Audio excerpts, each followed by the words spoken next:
कि कभी जब वचनों को पूरा कर दिया जाएगा, जो वचन को मतलब यानी कहेगा, वादा करेगा, वो पूरा करके ही जाएगा। अगर वचनों को पूरा नहीं करेगा उसका इतिहास नहीं बनेगा। सीधी मोटी बात है, इतिहास नहीं बनेगा। और बाबा जी ने क्या संकल्प लिया वो भी भूल गया। गांव आपको कितना सुनाया समझाया गया। कहा बच्चा मैं परिवर्तन करने आया हूँ और परिवर्तन करके ही जाऊंगा। कोई माई का लाल हमको इस परिवर्तन से रोक नहीं सकता। न मेरा काम कोई कर सकता है, न हमको अपने काम से कोई रोक सकता। ये छोटा मोटा चैलेंज है, ये तो विश्व के लिए चैलेंज। कोई भी शक्ति जो आई हो या अपने को कह रही हो या आगे आने की योजना बना रही हो, कहा ये तीनों शक्तियों में से मेरा ये काम कोई नहीं कर सकता। कितनी बड़ी बात, कितना बड़ा वादा। और अपने आप ने अपने समृद्ध मालिक को नहीं पहचाना। चलो और तो छोड़ दो, अपने मालिक को नहीं पहचाना, जिसके साथ आप कितने साल, कितना मथुरा गए, कितना सत्संग सुना, कितनी बार दर्शन किया, कितनी हाथ में सेवाएं पकड़ाई, कितने वचनों का प्रचार किया और मतलब नामदान लिया और सुमरन ध्यान भजन किया और उन्हीं को बोल, उन्हीं की बात खत्म कर। तो तुम्हारे जैसा गद्दार को गुरु के लिए तुम्हारे जैसा गद्दार कौन होगा? तुमने तो सारा इतिहास ही पानी में फेंक दिया महापुरुष का। जबकि बाबा जी ने कहा कि सतयुग त्रेता द्वापर के इतिहास बन गए बच्चा।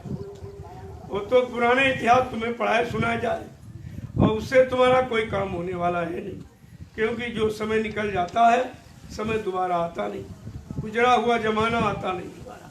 जो समय नहीं आएगा तो समय का काम नहीं होगा, तो तुम्हारा काम कैसे होगा?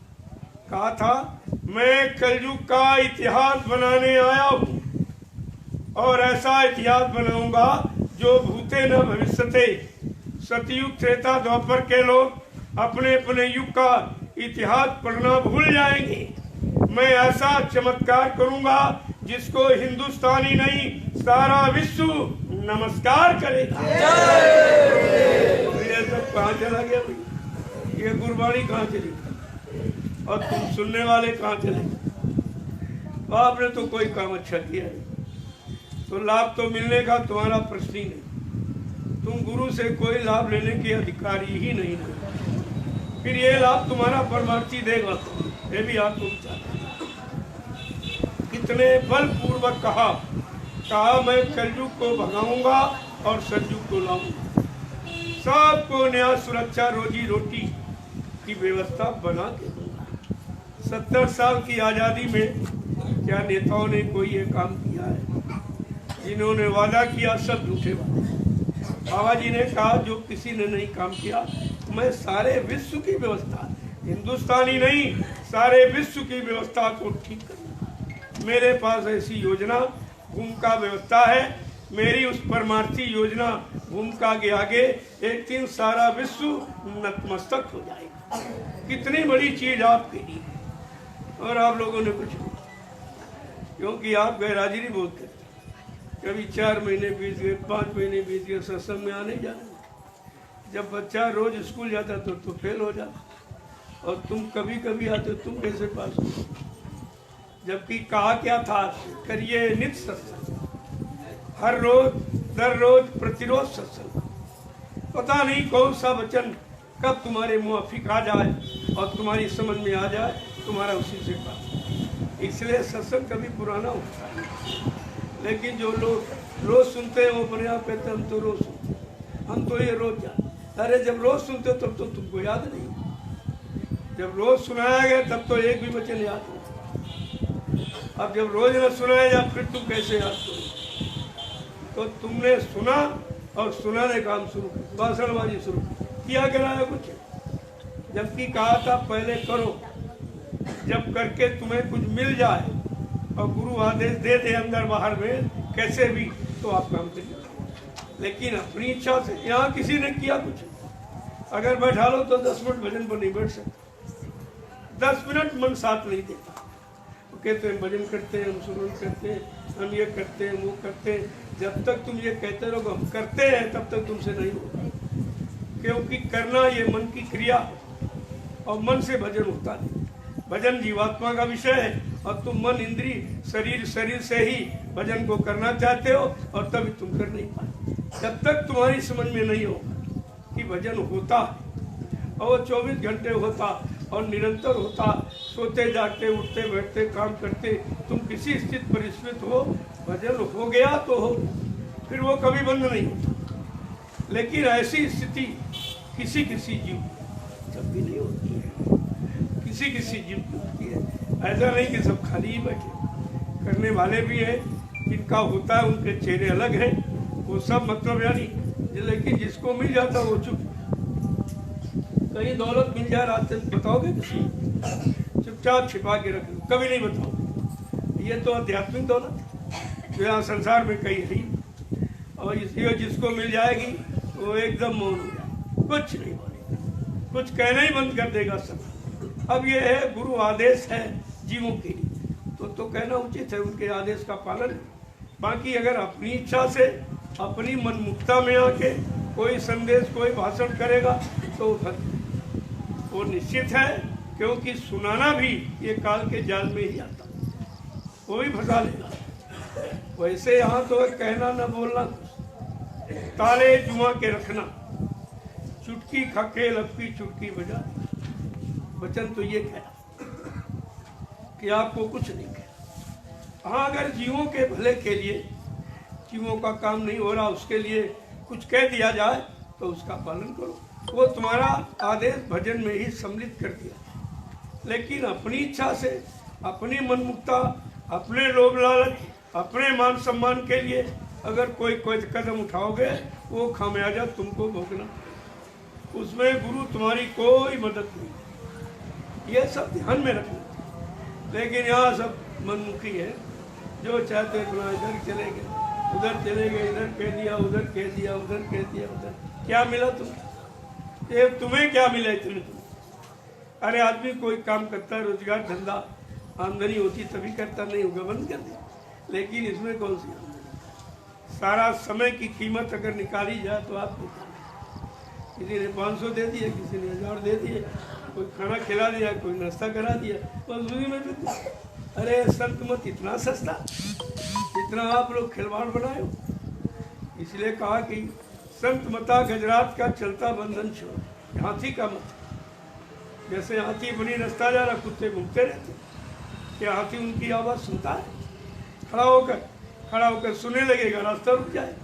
इसलिए संत मत के प्रेमियों को चाहिए, उनको चाहिए, सांसारिक लोग, काल माया के जीव, स्वार्थी लोभी लालची, कुछ न कुछ कहते ही नहीं। लेकिन तुम्हारा निशाना सतलोक का होना कि हमको अपने घर जाना, सीधा रास्ता घर सतलोक का बांधो, तब तो इधर उधर मन नहीं जाएगा। अगर काल की मस्ती में किसी सामान की इच्छा हुई तो मन का स्वभाव भगने का पुराना है, वो भगता रहेगा।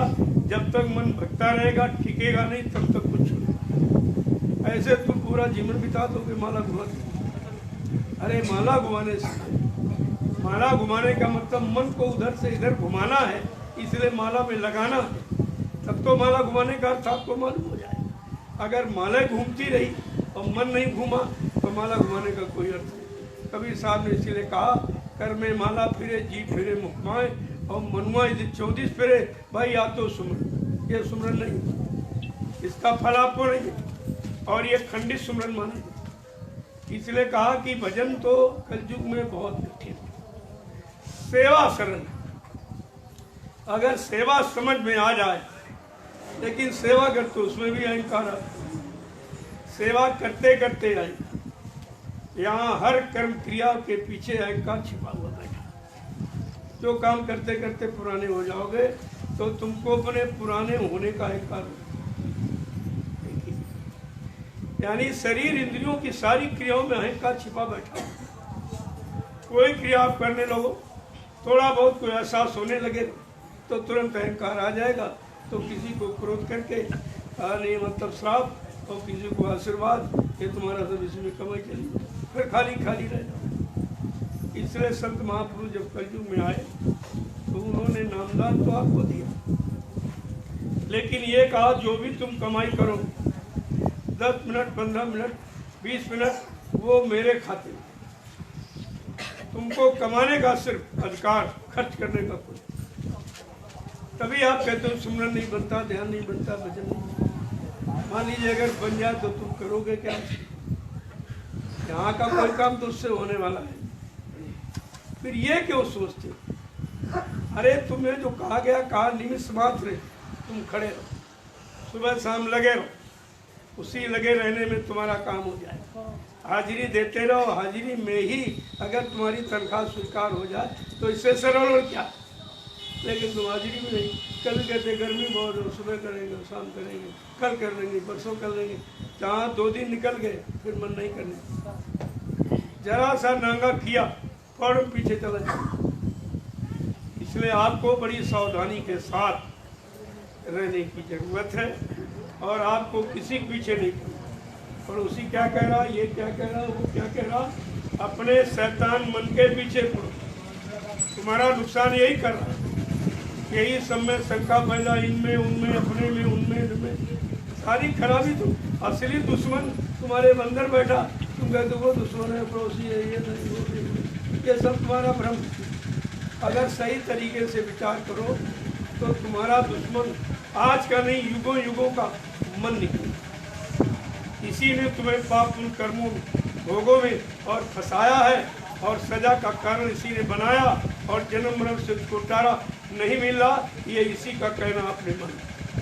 तभी संत महापुरुष आए, उन्होंने आपको मना किया कि तुम्हारे 3 युग निकल गए, सतयुग त्रेता द्वापर 5,500 कलयुग निकल। तुमने मन का कहना माना है और मन के कहने के अनुसार चलने पर तुम्हारी 4,84 लाख योनि अभी तक छूटी। इसलिए कहा जरा मेरा कहना मान। तो आपको इशारा करके समझा दिया कि मन के कहे चलो मत कोई और सतगुरु कहे करो तुम। अब वो काम करो जो गुरु नहीं, सतगुरु सच्चा गुरु। गुरु केवल संसार अंसार के कामों के लिए आता, धर्म की स्थापना है, ये मान सम्मान दिलाना, इतिहास बनाना, राजपाट दिलाना है तो काम। लेकिन सतगुरु, सत माने ईश्वर, गुरु माने मिलाने वाला, जो ईश्वर ब्रह्म पार ब्रह्म महाकाल सतगुरु से मिलाए, दर्शन दीदार कराए, घर पहुंचाए, उसको। अब तुम कितने बड़े भाग्यशाली। इसीलिए कहा कलयुग का युग बहुत बड़ा भाग्य। वैसे कलयुग सबसे खराब, लेकिन जीवात्मा के लिए सबसे अच्छा, क्योंकि जीवात्मा को जगाने वाले संत कलयुग में ही आए, किसी युग में आए ही नहीं। उन्होंने इस गंदे कमजोर जीवों पर दया किया और आ गए। लेकिन सतयुग त्रेता तो अपने नहीं आए। मौज है, उनकी मौज हो गई, उनकी मौज जो ज्यादा अच्छा है। अगर काल के बनाए सामान के मौज में रहोगे तो ये देश कभी छूटने वाला नहीं है और तुम्हारा छुटकारा कोई दिला भी नहीं सकता है। इसलिए सतगुरु की मौज में, उनकी मौज क्या है? नाम की कमाई। दाम की कमाई उतना करो, शरीर पर कपड़े हैं, पेट में रोटी मिल जाए और मकान छोटा रहने की झोपड़ी बन जाए, ये बहुत है। इसके अलावा अब इसकी बनाने की क्या जरूरत है? तो आप लोग कहाँ बैठते हैं? संदेश कहाँ बैठाल के दिया जाता है? हमको इसके बनाने के हमारी तो झोपड़ी बनी पड़ी थी, कोई आवश्यकता नहीं थी। लेकिन आवश्यकता जीवों के लिए, कि जब जीवों का काम सौंपा गया है, जीवों का काम दिया गया है, उनके काम की प्रेरणा दी गई है, तो उनके लिए कोई ना कोई व्यवस्था बनानी पड़ेगी। ये भी मैंने अपनी इच्छा से नहीं किया। कानपुर के कुछ लोग बैठे होंगे, इन्होंने सुना होगा कि कितनी बार कहा गया कि बच्चा एक छोटी जगह बना लो। कानपुर में एक छोटी छोटी सी जगह खरीद लो, कितनी बार सेवा है। ये देखो गोमती प्रसाद जी बैठे, कितनी बार सेवा इकट्ठी। मैंने 4 बार सेवा अपनी खुद की। मैं पूछता रहा भाई सेवा में क्या कमी पड़ रही है, क्यों गुरु आदेश पालन नहीं हो रहा, क्यों जमीन आप लोग नहीं खरीद जाए? हाँ होगा होगा होगा होगा, ये कहते कहते रामदेव जी चले और काम नहीं। धीरे धीरे धीरे धीरे समय बढ़ता गया और व्यवस्था थी, आदेश था, कानपुर में बन के तैयार, और कानपुर के लोगों का एक पैसा भी नहीं। यह भी बड़ी बात है। दुनिया के लोगों ने, मैं तो मन से कहता ना मेरी कोई चूना न महारा मेरे हाथ में कोई रुपया पैसा सामान देना, हमको इसकी बिल्कुल जरूरत नहीं। हमको अपने गुरु परिवार की जरूरत है। गुरु परिवार इकट्ठा करने का हमको आदेश हुकुम हुआ है, मैं वही काम करता हूँ। और दूसरा काम ये प्रेमी मानते नहीं, कहते नहीं नहीं हमारा 1 रुपये 2 रुपये 10-20 रुपये ले लो, इसी समय के प्रचार में लगा दीजिए, मेरे पास समय नहीं, घर गृहस्थी परिवार छोड़ के आपके साथ चलूँ। हमने कहा अगर ऐसी तुम्हारी कोई श्रद्धा है तो ठीक है। वही 1 तो 10-20 कोई 10-20-50 हज़ार मैंने किसी से नहीं दिया। जब लोग देते उनको इनकार कर देता कि 1 रुपया गाड़ी कमाई दीजिए, धर्म की स्थापना हो जाएगी, तुम्हारे 1 करोड़ से नहीं। और उसी 1, 2, 10-20 रुपये का देखिए कमाल इतना बड़ा एक भव्य स्थान आपका तैयार हो गया। और कानपुर का नाम सारे विश्व में चला, क्योंकि 2 ही जगह भी है, मथुरा और खितौड़ा, ये तीसरी जगह आपकी तैयार। अब आपको ये समझना चाहिए सब ये कैसे हो गया, हमने कुछ किया नहीं। यहाँ के लोग विरोध करते, आज भी करते रहे। हमने कहा तो हमेशा इनका काम, विरोधियों का काम है यही, भाई कूड़ा कचरा उठाना इनका काम हो तो उठाते ही रहे, और इनकी जरूरत है। तभी गोस्वामी महाराज ने कहा निंदक नियरे राखियो आंगन कुटी छो, बिन साबुन बिन पानी बिन सब जमलो झरना। और कहा जब निंदा करने वाला कहीं मिल जाए उसको प्रणाम करिए, निंदक को करो प्रणाम। अरे भाई तुम सलामत रहो, हमेशा बने रहो और अपना ये व्यापार करते रहो, हमारा भजन सुरक्षित रहेगा और तुम्हारी गंदगी उठाते रहो। इससे सत्ता सरल मजदूर काम है। तो उनका भी शुक्र गुजार करना कि तुम्हारा विरोध एक तरफ है, काम एक तरफ है। इसको देखिए, उनको धीरे धीरे इतनी लज्जित और शर्मिंदा हो जाए कि इधर का आना भी बंद कर, क्योंकि यहाँ भीड़ बढ़ती जाएगी। जैसे जैसे खलबली मच गई है, अब इतनी मच गई, अब सबको तलाश होने लगी कि कोई बात तो जरूर शक्ति मौजूद है, गई नहीं। ये धीरे धीरे सबके अंदर होने लगा, लेकिन अब ये है कहाँ है और कब आएगी, क्या करेगी, तो तुमको भी तो कुछ उसके लिए तैयारी रखनी चाहिए। तुमने क्या किया जब आपसे पूछा जाएगा। मैं तो पर्दे के अंदर बैठ के खड़ा देख रहा था कि मेरे लिए कौन रो रहा है, मेरे लिए कौन तड़प रहा है, मेरी किसको मतलब यानी चिंता है और किसको मेरी ज़रूरत है, कौन मुझे ढूंढ रहा है। ये सब तो आपसे पूछा ही जाएगा। और उसके लिए चलो कुछ नहीं कर सकते तो अगर हमारा साथी दे देते तो इतना समय हमको 6 वर्ष लग गए मेहनत करते। बहुत थोड़े लोग मेरे साथ जुड़े। धीरे धीरे धीरे धीरे धीरे धीरे आपको उसका नज़ारा मैंने नैमिषारण्य में दिखा दिया। इस नैमिष की भूमि पर जो लोग गए उन्होंने देखा कि मथुरा की भीड़ बहुत पीछे हो। मथुरा के कार्यक्रमों से बहुत बड़ा कार्यक्रम, मथुरा में कोई 10-20 भंडारे रखते थे, वहाँ 100 से ऊपर भंडारे, और 10 किलोमीटर तक आदमी ही आते। हम लोगों की समझ में आ गया, नहीं नहीं नहीं नहीं नहीं नहीं, हमने चलो जब से जानो तभी से मानो। अगर जान गए हो मान लो अभी तुम्हारा बचाव हो जाए, लेकिन अंता बनता कुछ नहीं। वो जितनी देर देखते सीन उतनी देर, इसके बाद फिर बोल, क्योंकि वो बचने के काबिल नहीं, बचने के लायक नहीं, सजा पाने के तैयारी है। तो उस सजा से तो कोई बचा ही नहीं सकता। जब भी खाली बैठा किसी का चिंतन मत करो, किसी को मत करो। किसी को देखने से, किसी से मिलने से तुम्हारी जीवात्मा का कोई काम हो नहीं। बड़ी केवल की शरीर इंद्रियों में और फंस जाओगे तो निकल नहीं पाओगे। यही मोह ममता लगाव का कारण बन जाएगा और फिर तुम्हारी समझ में। इसलिए महापुरुषों ने समझाने के लिए थोड़ी बहुत सीख उन्होंने रखी, क्योंकि उनका प्रमाण देना जरूरी। मैं तो ऐसे ही बताता 5-5, 6-6 घंटे। लोग कहते हैं अपनी तरफ से कह रहे हैं, अपनी मनमुक्ता में अपनी तरफ से बना के कह रहे हैं। तो हमने भाई चलो महापुरुषों की वाणियों से समझो। तो उनकी वाणी जीवों को जगाने के लिए ही बोलती। वो अपनी कोई बात, अपना कोई शब्द रखते ही नहीं। तब तुम संत महापुरुषों के वचनों को सुनो, तब तुम्हारी समझ में खुद ही समा जाएगा। पहली बात तो उन्होंने जब मृत्यु मंडल पर आए, अब जीवात्मा जगे कैसे? क्योंकि 3 युगों से जो भूली भटकी पड़ी है, जिसको होशो हवास नहीं है, मैं किधर से आई और किधर से कैसे जाई, क्या कुछ नहीं। तब जब आए तो उन्होंने परिचय दिया। सर्वप्रथम कबीर साहब आए तो कबीर साहब ने परिचय क्या दिया? हम सब जीवात्माओं को जगाने के लिए कह यहाँ का भी पूरा प्रमाण दिया।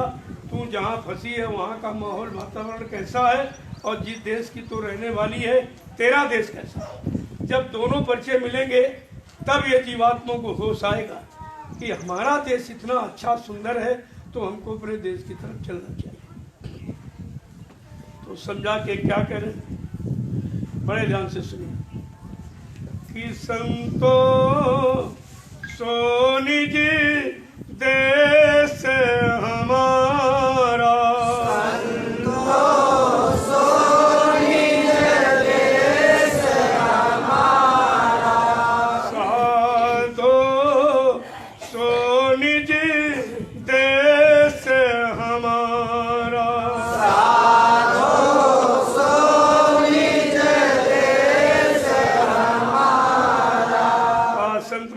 ने